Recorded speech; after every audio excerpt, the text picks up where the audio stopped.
विषय काय असावा? अविरतपणे संसाराकरिता मुलाकरिता काय करतो त्याचं उत्तर लई गोड आहे. ऐका बरं.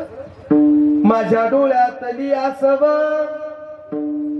कोणी मायनी पुसताना, माझ्या डोळ्यातली आसव कोणी मायनी पुसताना, पुरी होत का दाटतो या गोष्ट बापाची सांगताना, त्याच्या फाटक्या सदऱ्याला किती थिगळ जोडलेली,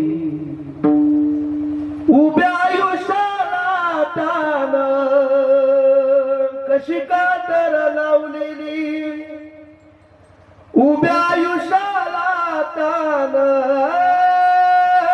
कशी कातर लावलेली. मला कसं होत या कुणी बाबा माताना, उरी उद का दाटतो या गोष्ट बाबाची सांगताना, उरी उद का दाटतो या गोष्ट बापाची सांगताना. कर्तृत्व एका बापाचं आहे महाराज. तसं एका आईचं कर्तृत्व काय असावं दोन शब्दामध्ये सांगतो. साने गुरुजी मग त्यांचं वाक्य लय गोड आहे.